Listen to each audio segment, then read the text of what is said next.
I'm with Dave Miller, head coach of the Fairmont Firebirds varsity football team.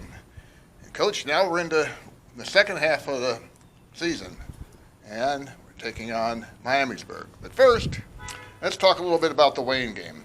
Can you evaluate the defense? You held Wayne to under 300 yards and pretty much limited the big play. Yeah, I think that's what we set out to do. They had a couple short fields there too. One on the first drive that ended up on the plus 40, and then the big kickoff return they had. After we scored the field goal, to go up 10-7. They got down to 35. Outside of that, I thought we played pretty well on defense. The last series, we're kind of 5 weeks in a row we've done that.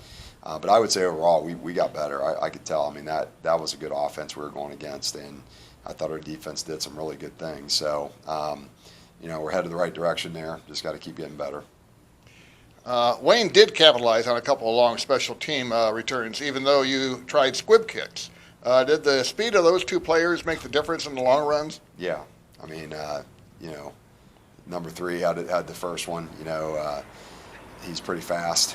He's another 10-800 guy, so we didn't really, obviously our tackling wasn't great there too, but they can expose you really quickly. Number 1's going to Ohio State. There's a reason why they're recruiting him. It is what it is. I mean, you get speed like that in space, that's kind of scary. So, they got us on those two, and we got to do a better job. So, it's stuff we can work on. Your assessment of the offense, over 350 yards and more than 200 yards rushing by Logan Doty. Well, we moved the ball well. I think we didn't finish our drives. That's the big takeaway. We moved up and down the field, fairly easy.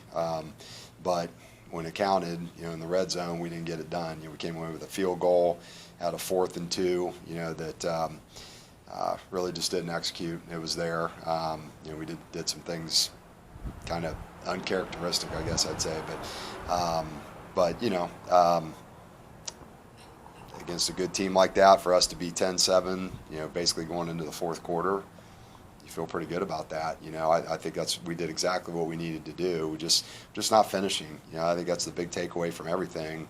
The first 5 weeks, that's what we talked about. Our finish has to be better, and it's why we're 1-4 instead of 5-0. We're 12 points away from that. So, but a lot of positive things came out of the game that we can build on, and hopefully we just take the next step here. So, 7 pass attempts, including a great execution on the touchdown from Hill to Lake. What did you see for that play to work? Well, they're kind of ganging up on that, so we kind of thought we could get it, and we executed pretty well on that, and they kind of sold the farm, and we got them. So, good for us.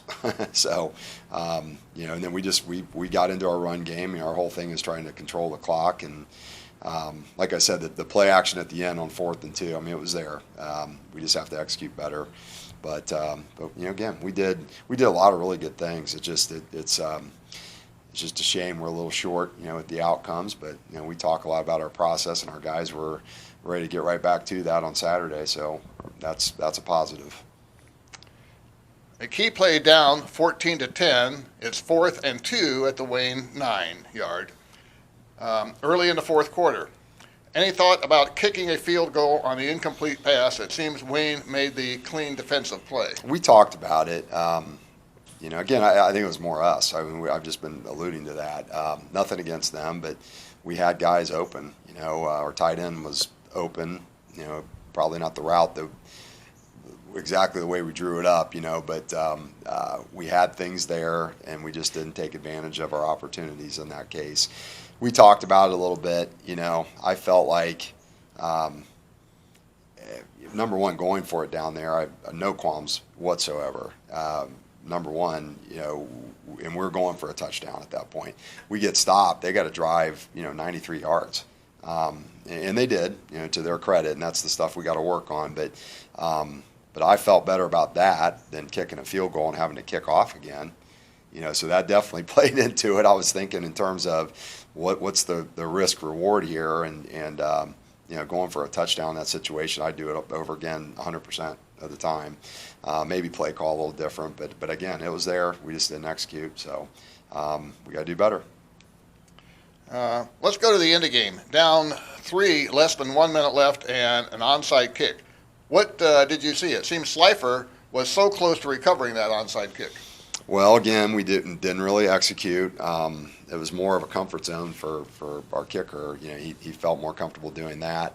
Executed it pretty well, and we got it to go the 10 yards that was needed. But we had kind of a bust there, a couple of different busts, you know. So we got to clean that up, you know, because it was there. We had 19 seconds to go and 2 timeouts, and I'm feeling pretty good. I mean, Cole was kicking 50-yarders in warm-ups, you know. So we get a couple chunk plays there, and we were probably going to get them. We're in a situation where he kicks a field goal to tie it up. We go into overtime with momentum. I was feeling pretty good about that, and I'll say that.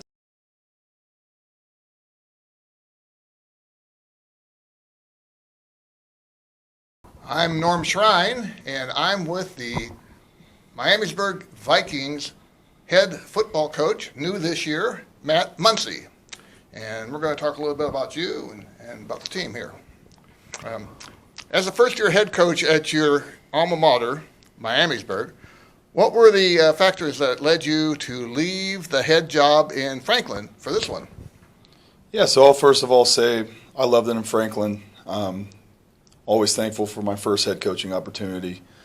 We had things going in the right direction down there. Again, love that job, but there's just something about coming home, having the opportunity to coach at your alma mater, and that's really what kind of pulled me back here, and I'm glad to be back home. Okay, and you played 3 seasons in the NFL with the Bengals and Titans. Was that a fond memory of your playing days in the pros? Yeah, absolutely. You know, I wasn't really a highly touted recruit coming out of high school. Ended up having a good career at OU, and gave me the opportunity to play in the NFL, and you know, just an incredible experience playing for my hometown team. I was always a Bengals fan. I'm still, you know, a huge fan to this day. And, you know, the opportunity that I had there and also in Tennessee helped me big time in the coaching field. Just amazing experience. I'm going to throw in an extra question here that's not on the books. So as a former Bengals player and as a coach now, when you watch the Bengals play, are you critiquing any of the plays? Yeah, absolutely. Here lately with the defense, I'm seeing what's going on. In some ways, it looks like we're taking a step forward with Al Golden. But still not where we want to be. So I can't turn it off. When I watch football, I'm constantly, you know, looking at the X's and O's and kind of seeing, you know, maybe what we can improve on. What coaches, either in the pros or elsewhere, did you model your career after? Yeah, so I was fortunate to play for a bunch of great coaches. You just mentioned the Bengals. Jimmy Burrow was one of them. Joe's dad, he was my defensive coordinator at OU. Before that, Tim DeRuyter. Great coach. We had an awesome head coach that just got inducted to the Hall of Fame, Frank Solich. In the NFL, Marvin Lewis was a tremendous coach, defensive-minded guy. Dave McGinnis in Tennessee, who was a head coach for the Arizona Cardinals before he came to Tennessee. Jeff Fisher, of course. I was fortunate to play for so many amazing coaches that, you know, really instilled a lot of good things in me. And, you know, just that's the greatest thing I took from my playing career. Okay, now let's get into your team. Mm-hmm. In 5 games, 1 shutout, and 2 others only given up 10 points. Your overall impression of the defense this year? So our defense has played hard. Really proud of those kids. Took a big, you know, step in improvement from last year. Not where we want to be yet. We got to continue showing up and improving in practice. But I'm proud of how we've done so far out there. We haven't performed well. It's been a little more sporadic offensively, so we've been put in some tough situations and continue to fight throughout the whole game. So we've kept us in games. You know, I'm proud of where those guys are, but I'm going to keep pushing them to improve. All right.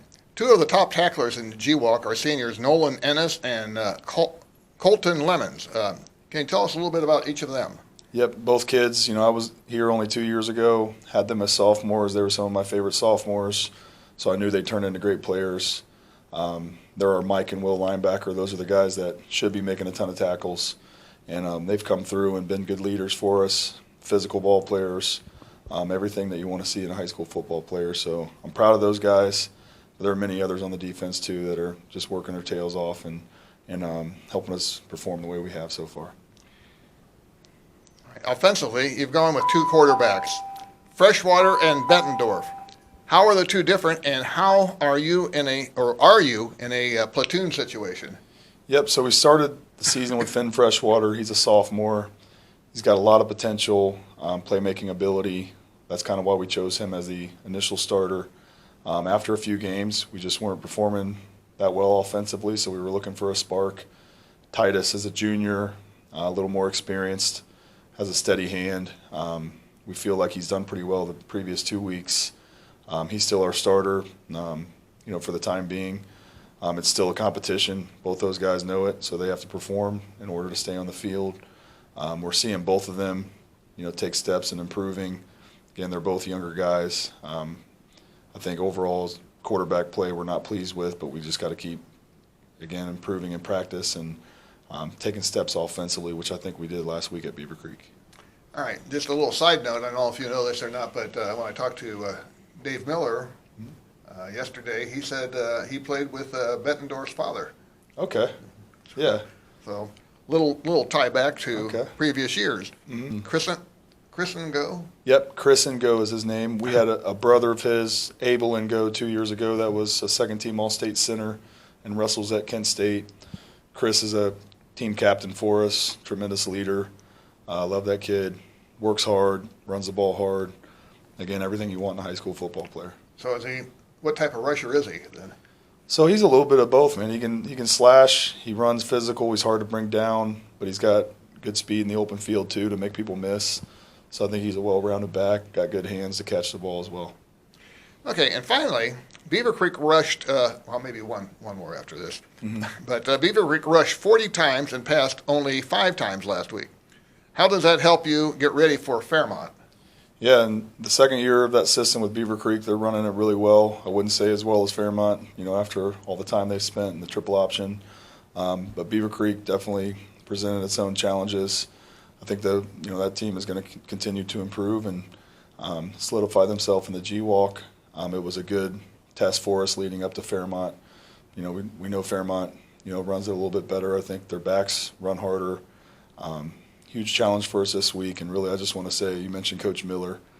We're looking to build our program exactly like Coach Miller has done from a discipline standpoint, just bringing back pride in our program, and we feel like we're on a good trajectory for that, working hard, and kids are responding, but have a lot of respect for Coach Miller and what he's done. Okay, and with a new coach or a new team, that kind of the first year gets to be a little bumpy, I guess, and then So since you're going against Fairmont, you kind of know what they're doing, and you want to model what you're doing after them. What's your plan? How are you going to take them on? Right. Number one, preaching to the team all week. If you want to have a chance to beat a team that's disciplined as Fairmont, you got to match that.